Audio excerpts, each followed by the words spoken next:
오늘 본문의 말씀을 중심으로 해서 세상의 벗과 하나님의 벗이라고 하는 제목으로 같이 말씀을 나누기를 원합니다. 땅에 속한 지혜를 따라서 세상에 벗된 자는 하나님과 원수가 되고요.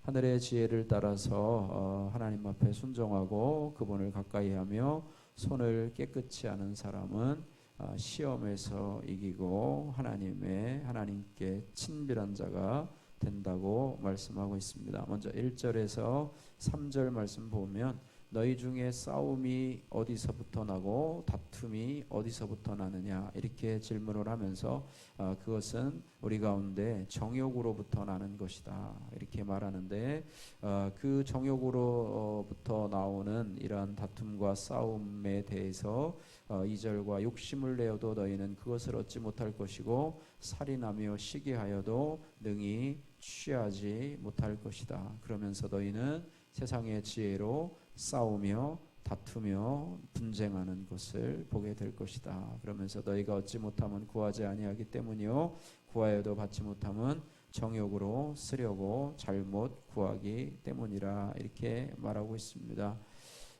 우리가 하나님 앞에 시험을 받는다고 하지 말라. 너희가 시험 받는 것은 너희의 정욕 때문이라. 이렇게 야고보가 1장에서 미리 언급한 것처럼 우리가 시험을 당하는 것은 정욕 때문입니다. 그 정욕이 죄를 만들어내고요. 죄로 인해서 싸움과 다툼이 일어나고 또 살인과 시기가 일어나게 됩니다. 이것이 땅에서부터 난 지혜의 결과물이라고 하는 것입니다. 그래서 자기 욕망에 충실한 자들은 기도는 할 수 있지만 응답은 받지 못해요. 3절에 보니까 구하여도 받지 못함은 정욕으로 쓰려고 잘못 구함이니라. 그냥 하나님은 그냥 우리가 뭐든지 구하면 하나님은 다 주시는 도깨비 방망이와 같은 그런 분으로 착각하는 것. 또 이것은 기복신앙으로 하나님을 마치 우상의 한 분처럼 생각해서 그냥 달라고만 하면 다 주시는 분으로 착각하는. 그러나 하나님은 욕심에 이끌려서 한 기도 제목은 응답해 주시지 않습니다. 본디 기도는요, 기도의 원래 뜻은 하나님의 뜻 앞에서 자신을 부인하고 버리는 일이기 때문입니다. 예수님께서 겟세마네 기도한 것처럼 내 원대로 마옵시고 아버지의 원대로 하옵소서. 이것이 올바른 기도의 것입니다. 우리는 그렇지 않잖아요. 아버지의 원대로 마옵시고 내 원대로 하옵소서. 아버지의 뜻은 별로 중요하지 않습니다. 내 뜻을 이루어 주세요. 내 욕심을 이루어 주세요. 내 정욕을 이루어 주세요 라고 기도하니까 그 기도 제목이 응답이 되겠냐는 말입니다. 하나님이 선물로 주시기를 구하기보다 하나님이 은혜로 우리에게 기도 응답을 주시기보다는 서로 싸우고 다투고 또 시기하고 죽여서라도 기어이 내가 바라는 것을 이뤄내겠다고 하는 자들, 하나님께 기도의 응답을 바라는 것이 아니라 스스로 자기가 원하는 것을 얻기 위해서 하나님 앞에 하는 기도는 형식적인 것이고 자기가 스스로 그것을 성취하기 위해서 쟁취하기 위해서 다툼과 또 싸움과 시기와 살인으로 말미암아서 그것을 이루어나겠다고 하는 사람들의 어떤 모습을 보면서 이들은 아무것도 얻지 못한다. 그들이 욕심으로 얻는 아무것도 얻지 못하고 오히려 서로 자신도 망가지고 남도 망가지게 될 것이다. 이렇게 말씀하고 있습니다. 그래서 그것이 바로 하나님을 떠난 이 세상의 실상이고 또 믿음의 기도를 하지 못하는 우리 종교적인 우리 성도들의 모습이라고 하는 종교인의 모습이 바로 기복신앙을 구하는 사람들의 기도 제목이 바로 그거라는 거예요. 하나님과 뜻과는 상관없이 내 뜻만 이루어지기를 원하고 내 뜻이 안 이루어지면 하나님을 원망하고 불평하고 시기하고 또 시험에 들어서 교회를 떠나는 것, 신앙에서 멀리하고 신앙을 떠나는 것, 이것이 전형적인 기복신앙, 종교적인 신앙을 가진 사람들의 모습이고 세상 사람들은 뭐 더 할 나위가 없지요. 더 할 나위가 없이 욕심으로 그것을 스스로 채우기 위해서 다투고 시기하고 심지어는 살인을 하는 그런 모습을 보게 됩니다. 그래서 우리의 정욕을 십자가에, 그리스도 예수의 사람은 그 정과 욕심을 십자가에 못 박았느니라. 우리의 정욕 욕심, 이번 주일에 얘기했잖아요. 앗수르가요 야망의 미혹에서 빠져서 세상을 정복하려고 하는 야망 때문에 결국은 하나님 앞에 버림을 받은 것처럼 우리도 신앙생활하면서 나의 꿈을 이루기 위해서 하나님을 이용하려고 하는 그런 것이 아니고요. 야망을 버리고 꿈을 버리라는 말은 아니지만, 그러나 하나님 안에서 말씀을 이루는 것이 우리의 꿈이 되고 우리의 비전이 되고 우리의 인생의 목적이 되어야 된다는 것입니다. 그래서 우리의 기도 가운데서 우리 하나님을 나의 세속적인 욕망을 이루기 위한 수단과 도구로 삼는다고 하면 하나님께서 참으로 슬퍼하시고 또 분노하실 일이라고 하는 것을 보면서, 나의 기도 제목 중에 혹시 내 뜻을 이루려고 하는 기도 제목은 없는가 좀 돌아보시고 하나님의 영광을 위한 도구로 여러분들이 회개하시고 기도 제목을 바꾸시기를 주님의 이름으로 축복합니다. 자, 4절에서 6절 말씀을 보시면 세상을 벗삼아 영적 간음을 저지르는 사람들에 대해서 말씀하고 있습니다.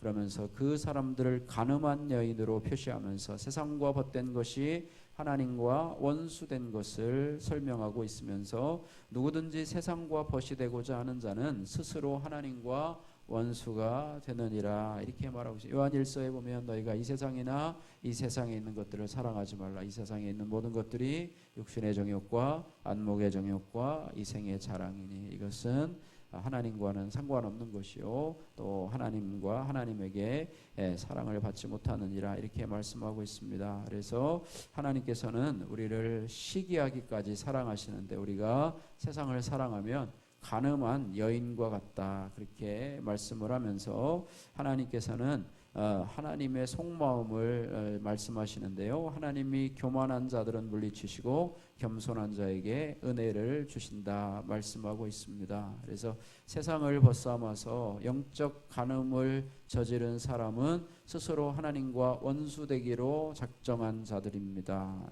이런 사람들이 참으로 많죠. 하나님은 우리의 영을 시기하며 갈망하시는 분이신데요. 또 하나님이 찾으시는 사람은 순결한 신부로 우리를 찾으시는데요. 정욕과 세상 지혜를 따라서 하나님도 외면하고 이웃도 외면하는 것은 하나님의 그 사랑에 대해서 우리가 외면하는 것입니다. 세상과 벗이 되고자 하는 자, 세상과 친하고자 하는 자, 우리는 세상과 하나님을 겸하여 섬길 수가 없습니다. 물질과 하나님을 겸하여 섬길 수 없습니다. 두 주인을 우리가 섬길 수 없습니다. 이도 섬기고 저도 섬기고 이렇게 할 수가 없습니다. 하나님만 섬겨야 됩니다. 하나님만 섬겨야 됩니다. 세상과 벗된 자들을 교만한 자라고 얘기를 하고 있고, 세상과 벗된 자들을 하나님께서는 물리치시겠다, 원수와 같이 대적하시겠다 말씀하고 있습니다. 그래서 우리가 세상에 벗된 것이 나에게 없는가, 하나님보다 더 사랑하는 우상과 같은 부분이 없는가, 이번에 돌아보시고 그 부분이 있다면 여러분이 하나님 앞에 돌이키셔서 하나님의 사랑을 받는 겸손한 자로 이 땅을 살아가시기를 주님의 이름으로 축복합니다.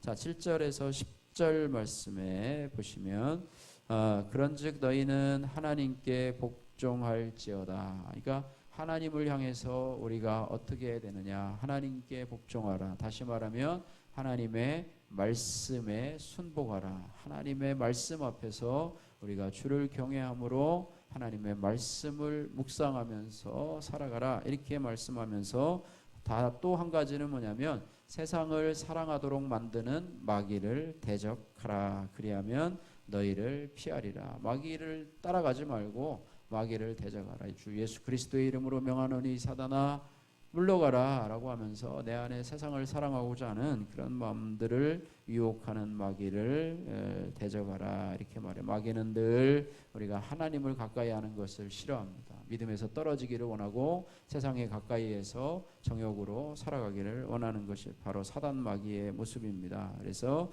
8절 말씀에 하나님을 가까이 하라. 그리하면 너희를 가까이 하시리라. 죄인들아 손을 깨끗이 하라. 두 마음을 품은 자들아 마음을 성결하게 하라. 슬퍼하며 애통하며 울지어다. 너희 웃음을 애통으로 너희 즐거움을 근심으로 바꿀지어다. 주 앞에서 낮추라. 그리하면 주께서 너희를 높이시리라 라고 하면서 세상과 하나님을 계속해서 대조하면서 우리가 하나님을 가까이 할 것에 대해서 말씀을 하고 있습니다.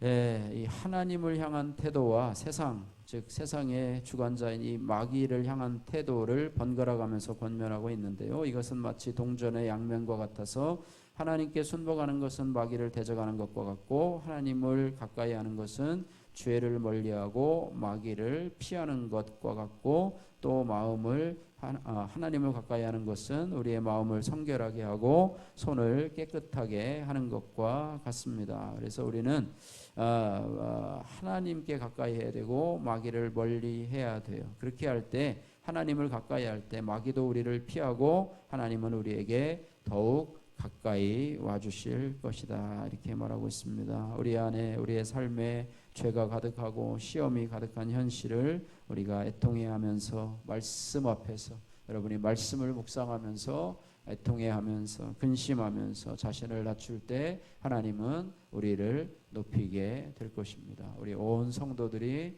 말씀을 묵상하며 서로 나눌 수 있는 그런 교회가 되어서 구체적으로 하나님의 말씀 앞에 순종하는, 구체적으로 하나님 앞에 죄를 회개하고 또 순결한 모습으로 나가는 우리 교회의 모든 성도들이 되었으면 좋겠습니다.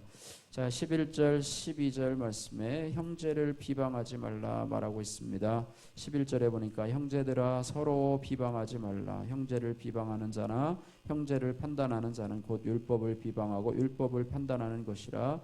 내가 율법을 판단하면 율법의 준행자가 아니요 재판관이로다라고 하면서 입법자와 재판관은 오직 한 분, 하나님 한 분이시다. 그러니 너희가 누구를 판단하고 비방하느냐, 특별히 형제들을 비방하거나 판단하지 말라, 정죄하지 말라, 이런 부분에 대해서 말씀을 하고 있습니다. 특별히 우리가 하나님을 가까이 하고 성결하려면 형제를 비방하거나 뒷담화하거나 또 정죄하지 말아야 합니다. 이는 형제의 잘못을 복인하라는 것이 아니라 형제 사랑을 명하는 율법을 어기지 말라는 그런 의미입니다. 최종적인 판결은 내가 하는 것이 아니고요, 하나님이 하십니다. 이것을 잊지 말아야 돼요.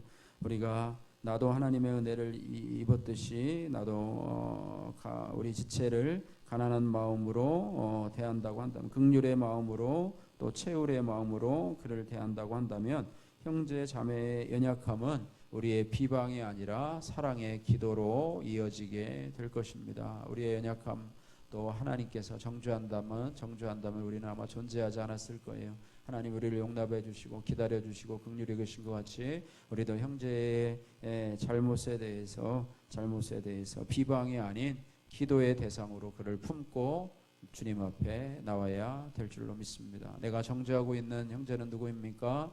내가 품고 기도해야 될 그런 대상은 누구입니까? 이런 부분들을 생각하면서 우리가 세상을 멀리하고 하나님을 가까이 해서 성결한 하나님의 자녀로 겸손해서 하나님이 높여주시는 그런 은혜가 있는 저와 여러분들 되시기를 주님의 이름으로 축복합니다. 기도하겠습니다. 하나님, 우리가 정욕으로 하나님 구하지 않게 하시고 하나님의 뜻 가운데 구할 수 있도록 도와주옵소서.